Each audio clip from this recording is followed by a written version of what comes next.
The top cop who put his badge on the line for justice. You know the name Doug Poppa? Yes, I do. God bless Doug Poppa, an honest cop. He was a man of integrity. His testimony last summer freed an innocent man from jail who had already been convicted of shooting his ex-wife. But Poppa's going public cost him his job as an undercover cop. I was elated, of course, but then as he testified, I was somewhat concerned for him, because I knew that they were probably going to crucify that man. Sometimes the truth has a price. That may be the lesson of a Virginia police officer who says, in trying to do the right thing, he ended up paying for it. The message you're sending is, see what we did to Doug, you don't come out, you don't buck the system. No matter what the reason is, you just can basically keep your mouth shut. But if I wouldn't do it all over again, I would take the badge and I would leave it on somebody's desk and get out of police work. Because the day I can tell the truth because somebody's pressuring me, and the day the system doesn't want me to tell the truth because somebody's pressuring me, is the day I leave the badge on the desk and walk away. Poppa was fired for insubordination. One man who confronted truth and consequences.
Okay, ladies and gentlemen, welcome to the Truth and Consequences podcast, episode 128, for Sunday, November 20th, 2022.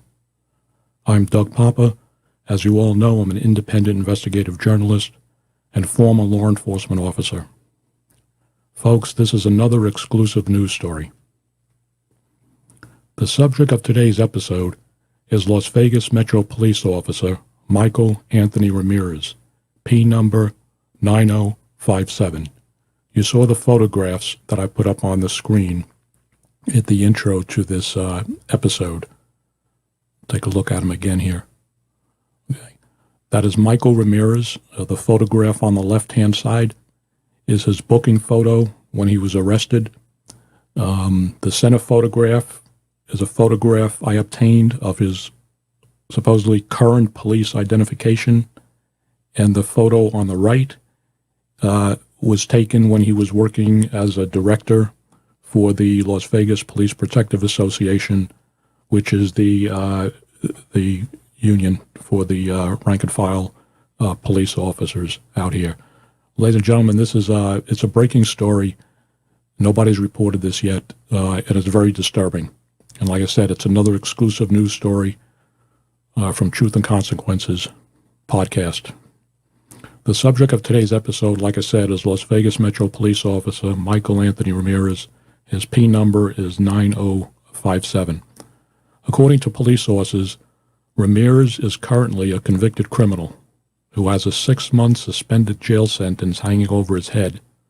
He has to stay out of trouble for 6 months and is due back in court on March 23, 2023 for a status check. Yes, ladies and gentlemen, you heard me correctly. This is not an episode for Ripley's Believe It or Not or Fact and Fiction TV show. What I just said is true and corroborated by public records, as you'll see here in a few minutes. You're asking the same question I asked when I heard this. How can a police officer be a convicted criminal? It's a very good question. How did all this happen? Well, we got to go back to 2019. Put up some Baltimore Post-Examiner stories that I'll be talking about here. Let's get them on the screen here for a second.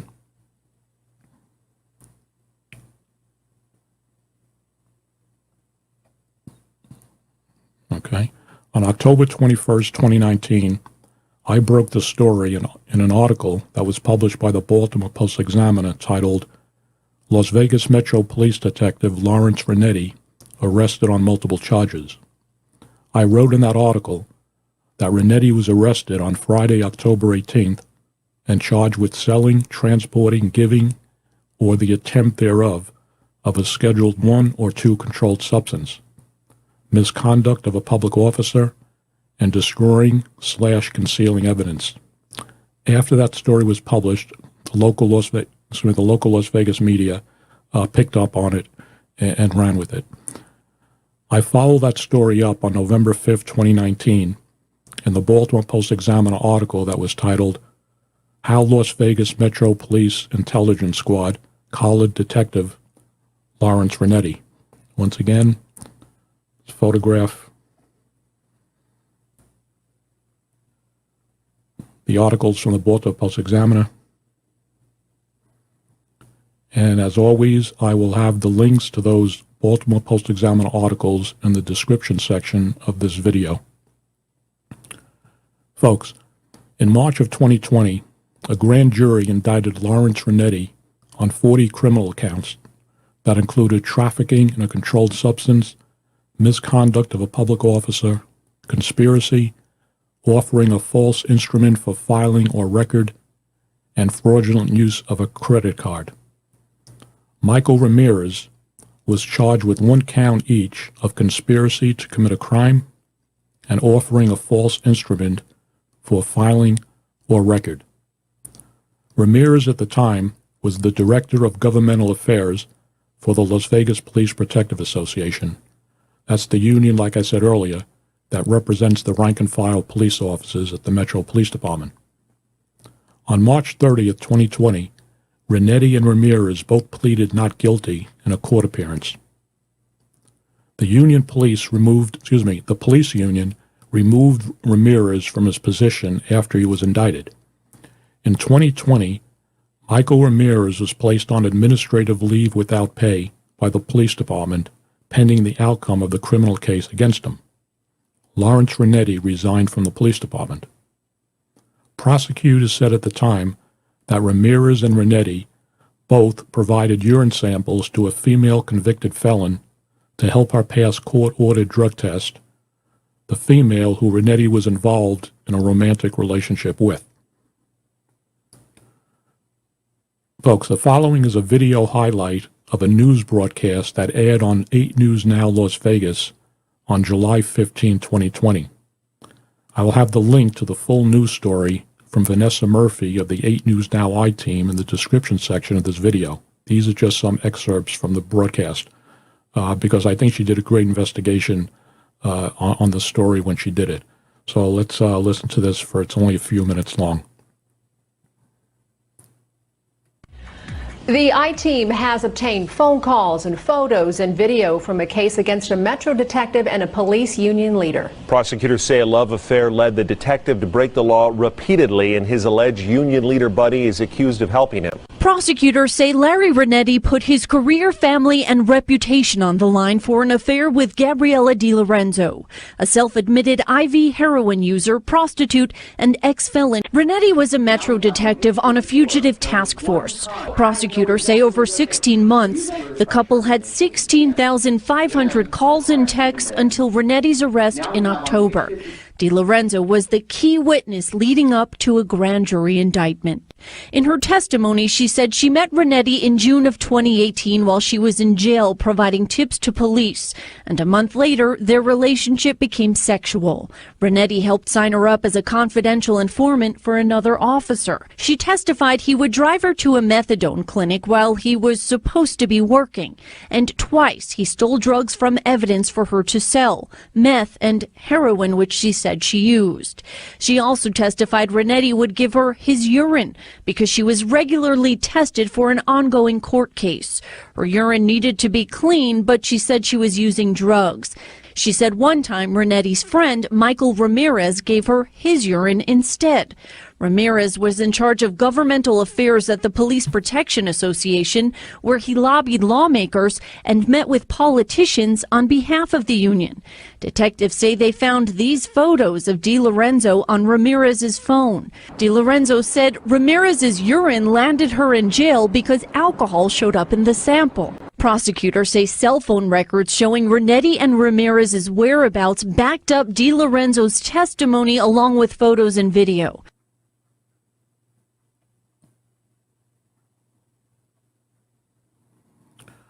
Okay.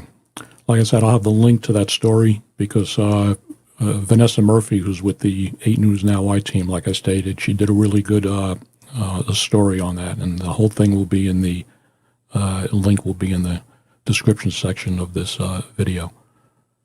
Okay, now let's move forward back to Michael Ramirez. As I stated earlier, Ramirez was on administrative leave without pay since 2020.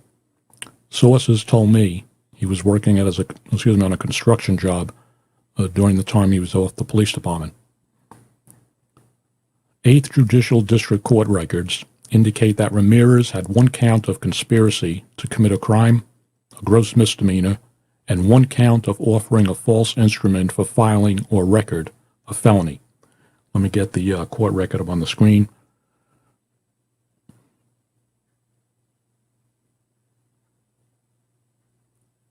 And I'll be reading it for the audio podcast people. I'll be reading it here. I'm just going to let it loop through a couple of times.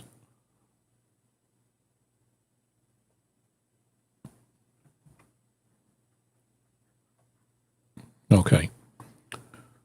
So let me go back to the start again. 8th Judicial District Court records indicate that Ramirez had 1 count of conspiracy to commit a crime, a gross misdemeanor, and 1 count of offering a false instrument for filing or record, which is a felony.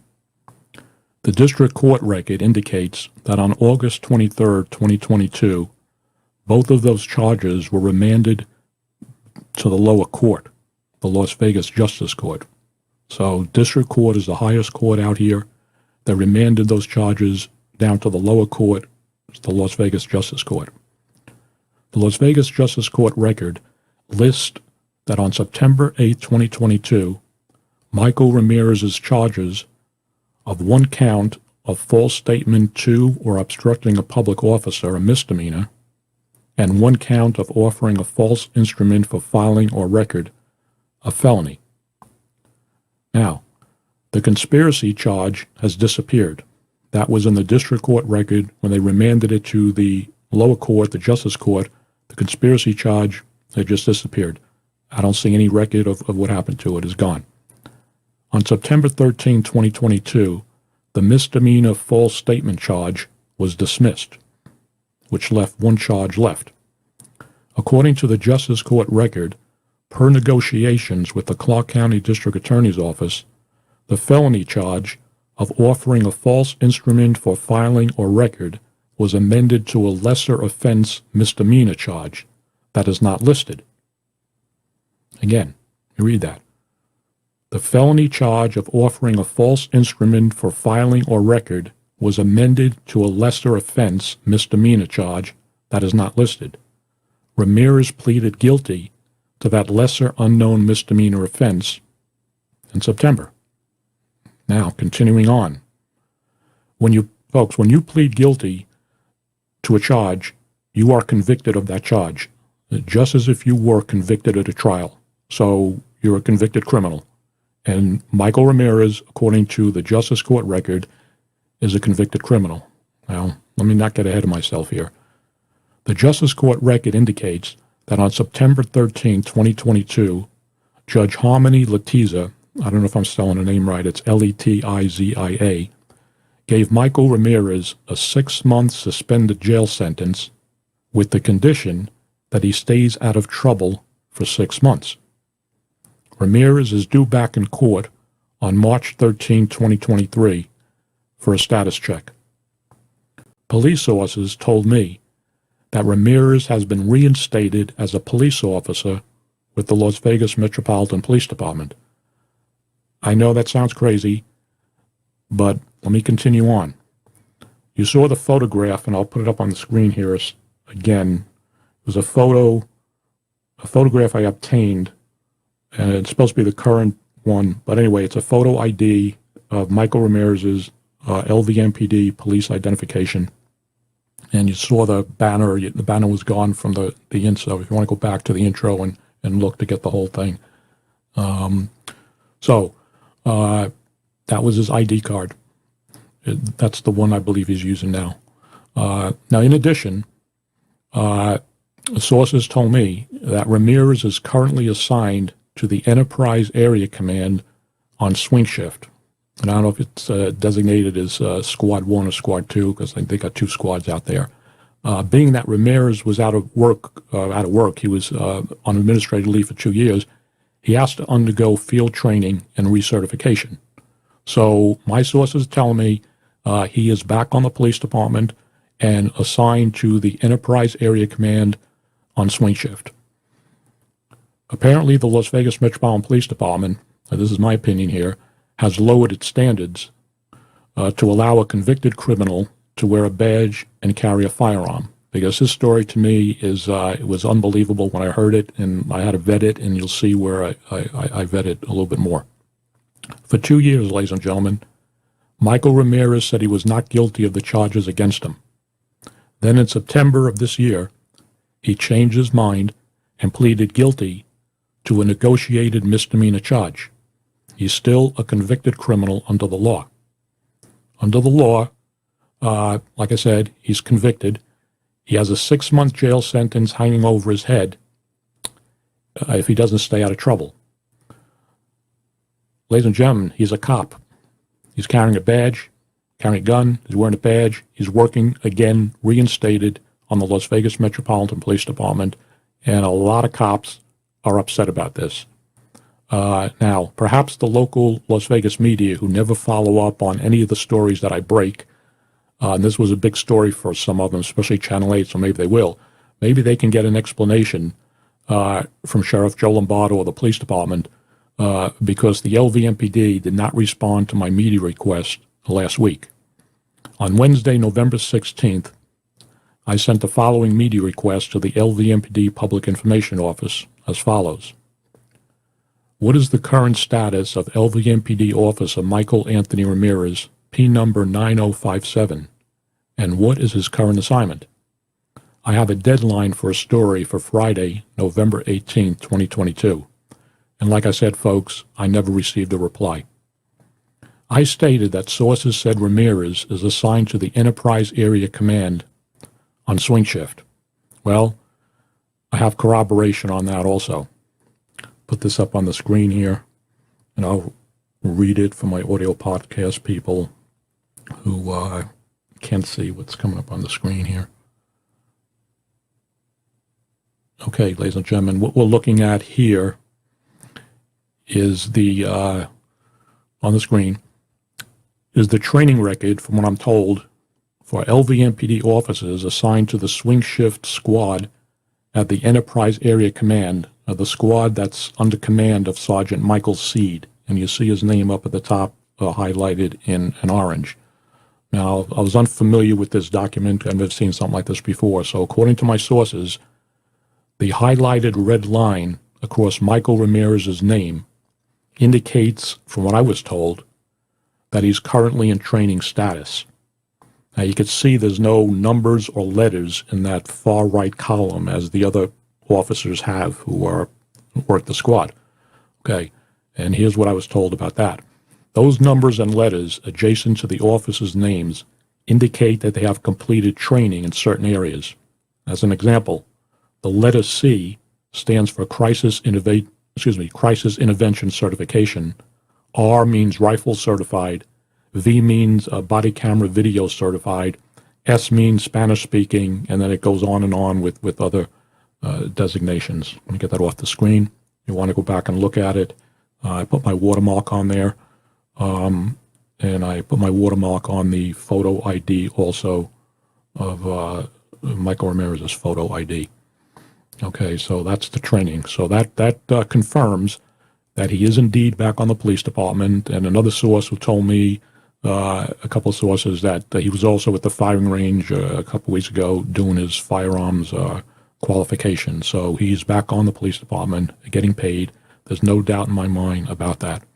Now, according to sources, Michael Ramirez is the person who bailed out Lawrence Renetti after Renetti was arrested in October of 2019. I was told Ramirez used his own credit card for that. In other words, Ramirez used his credit card to bail out Renetti when Renetti was arrested back in October of 2019, and Renetti was arrested by, and you'll see it in the story that I wrote. I wrote a pretty extensive story, that second Baltimore Post-Examiner story that I wrote in November of 2019 about how the Criminal Intelligence Section did a remarkable job in getting this case, and which led to the arrest of Renetti and then subsequently Michael Ramirez. Now, since Ramirez was reinstated, I was told that Ramirez is running his mouth, telling his colleagues that after he completes his field training requirements at the Enterprise Area Command, he's going to be transferred to the Airport Bureau at Harry Reid International Airport. And at some point, he wants to get back working for the police union.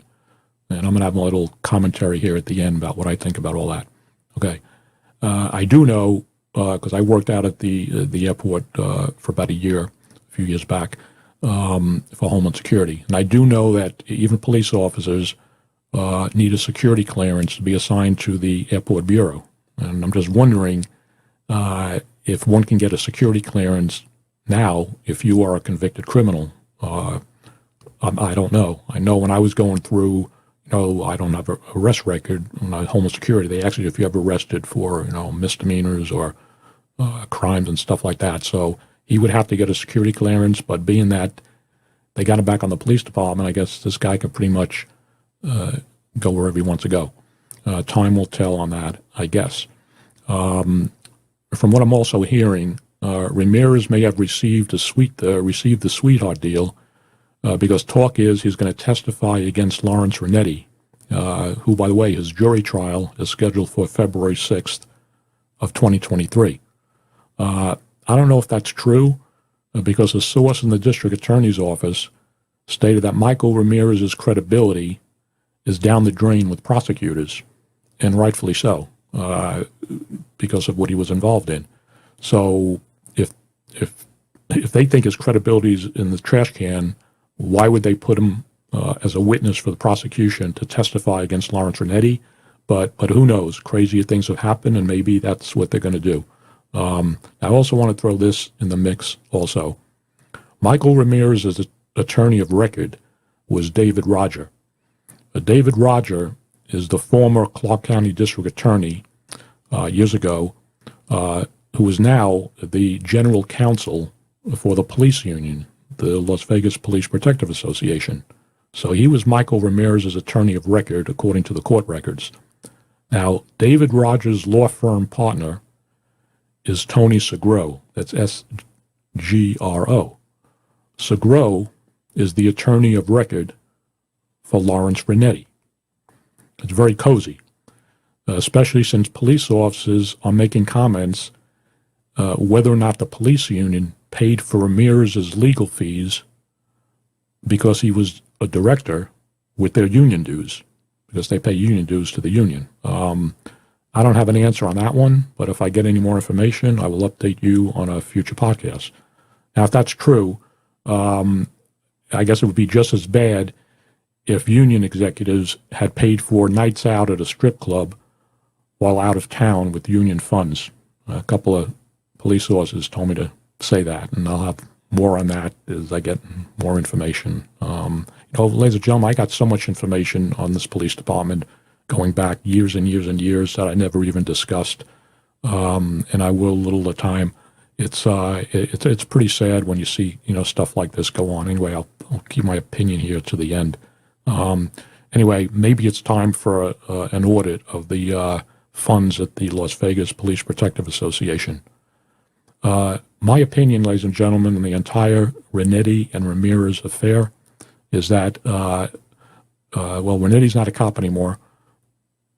Ramirez is, okay? But they both were corrupt cops, and as far as I'm concerned, Ramirez is corrupt, okay? They both disgraced the badge, and they both disgraced the profession. Now, I can't understand for the life of me why Sheriff Lombardo, the police department, hired Ramirez back. And I would think that the police union wouldn't want this guy as a cop. Like I said, you saw the story Vanessa Murphy did, and you read the article, the second article I did, which lists the entire investigation from the declaration of arrest that I obtained from the criminal intelligence detectives who did this case years ago.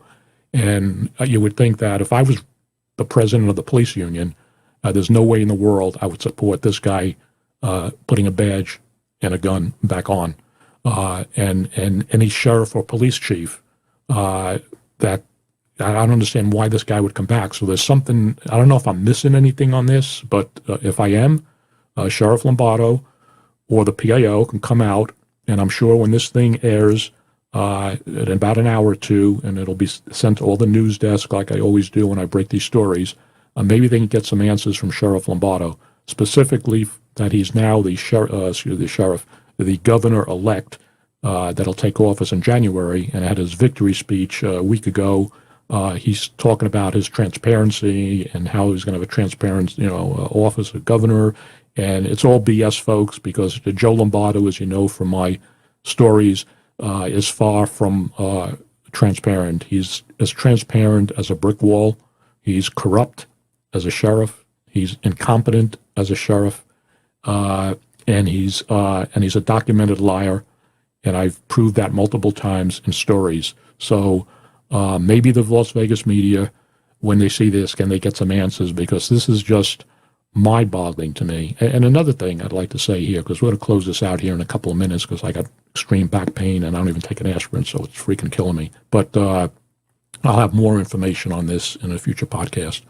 But here's what I want to say. Michael Ramirez, like I said, under the law right now, unless I'm missing something, and I'm looking at the court record, and what people are telling me, it's all corroboration. He's a convicted criminal, okay? I don't know what the lesser charge was, but it doesn't make a difference because he pleaded, and it was serious enough where the judge put him on 6 months, suspended jail sentence, and 6 months he has to stay on good behavior, otherwise he's going to go to jail. But he's a cop. He's carrying a gun. He's a law enforcement officer. So his credibility to me, and I think with a lot of the cops that talk to me, it's freaking in the gutter. So a couple of things. Some of the cops are saying that because of his position years ago with the union as the director, he knows all the dirty secrets about different things that went on that were underhanded, involving cops who were fired and, disciplinary action. So maybe that's why the union, got him back, and Sheriff Lombardo put him back, because he may hold secrets that they don't want him talking about. I don't know what deal they made with him, but they obviously made a deal with him for some reason. And like I said, if he's going to testify against Renetti, I think Renetti's defense team will blow him out of the water and say, well, you're a convicted criminal. Did you get a deal? But that's going to be interesting if that happens, because Segro, they all come from the same law firm. And Tony Segro is Renetti's, like I said, attorney, and Ramirez's attorney was David Rogers. So it's going to be very interesting, even if indeed that does happen. But here's something else I want to mention. Over the years, and I've been out here since 1993, and like I said, I got a lot of Metro cops that I've talked to over the years and that I know. Over the years, let's just say, for sake of argument, let's go back just 5 years. Sheriff Lombardo, would you release a list of, and you can find it, the news could find that I got some stuff on, on different documents and stuff, but I would like to know how many police officers, let's forget about felony charges for a minute. To me, if you're a convicted criminal, you're a convicted criminal. You destroyed your badge, you destroyed your reputation, disgraced the profession, whether you're convicted of a misdemeanor or a felony. But let's forget about the felony. Michael Ramirez is convicted of a criminal offense, a misdemeanor. How many police officers, let's say going back 5 years, like I said, were fired and lost their job because they were charged with misdemeanor offenses, whether it was drunk driving, indecent exposure, or different crimes like that? And, you got to look at it and say, like, well, what's going on? Because those guys lost their job, and this guy didn't. He was on suspension, administrative leave for 2 years, and then they paid him back. And I also heard that the Internal Affairs Bureau investigation from another source that I heard from resulted in a 40-hour suspension, I guess, at the time that they added into the time he was off the department. But they didn't fire him. They didn't recommend firing him. Or if they did, it was overridden. But he did get supposedly a 40-hour suspension. But my thing is, like, he's been on unpaid leave for 2 years. So I don't know if they added that into the 2 years unpaid leave, or when they reinstated him back, I guess in August or September, around that time, did they say you're now on 40-hour suspension? I mean, he doesn't have any money. But anyway, that's what I heard. I can't confirm that 100%, but I thought my source was reliable on that one. So and let's forget about criminal offenses here for a minute. What about police officers who were fired for not a criminal offense, but were fired for policy violations? Because some of that's happened over the years. I mean, I'd be pretty pissed off if I was a cop and I got fired because I was charged with a misdemeanor or a serious policy violation and lost my job, and this guy Ramirez is back as a police officer. It's, that's talks out there in the police department. I guess a lot of cops are upset about this, and I would too, because for the life of me, I cannot figure this out. But maybe, like I said, the Las Vegas media will finally look at something that I did and try to get some answers and get it out to the public, because the police department, like I said, did not acknowledge 3 days I gave him. It's a pretty simple request. What's his status? Where's he working? Takes 2 seconds to pick up the phone and say he's not working, he's not a cop anymore, or he's assigned to the Enterprise Area Command. But they didn't do that, and they do that a lot with me. They don't really acknowledge me. Once in a blue moon, they'll have to ask them something for 3 weeks, and then they'll finally say something. But for the most part, like I said, I heard Sheriff Lombardo told the PIO not to acknowledge me because they're upset about all these stories that I've been breaking. So anyway, folks, that's it for this episode. I want to make sure I didn't leave anything out here. I got everything on the screen. Let's take another look at the photos here. You can go back and look at the photos at the beginning of the podcast, but that's him there. Like I said, that's his booking photo when he was arrested years ago from the Clark County Detention Center on the left. That is his police identification there in the front there, in the center. And hang on, let me get this thing here. Let me get this banner off so you can see it there. Okay. And it says it looks like it expires in 2027, so I think they have to get a new ID every 4 or 5 years. So that is from what I was told, that's his current ID. He has a beard in there. I don't know why he has a beard with the yellow shirt, if that was from years ago. Anyway, that's a police ID of Michael Ramirez. And the photograph on the right, it was taken from the Las Vegas Police Protective Association page when he was a director of governmental affairs. That was his title when he was with the union years ago. So, folks, I got some more on this, but I'll update you in a future podcast. I got more stuff coming out on some more cover-ups involving McMahill and Lombardo and some other things that I'm working on. We had another mass shooting, I guess, last night, or today's almost Sunday right now, but we're still on Saturday. The club out in Colorado Springs, there are 5 people that right now I think are dead, and about 18 wounded. And, another psycho went in there and opened fire, and it's freaking terrible when you see these things. Anyway, folks, remember to subscribe to my YouTube channel of Truth and Consequences with Doug Poppa. You will not see these stories in the local Las Vegas media. Support my independent investigative journalism at paypal.me/Doug Poppa. Like I said, I'm self-funded, equipment and research and databases. It all comes out of my own money. So if you can help me out, you can do it. If you can't, no problem. Still look at my episodes. If you want to contact me, it's Truth and Consequences WDP Whiskey David Paul @gmail.com. And From Las Vegas, Nevada, folks, have a good evening, and hopefully my back won't be killing me here too much longer. And you all have a good night. I'll see you on the next episode.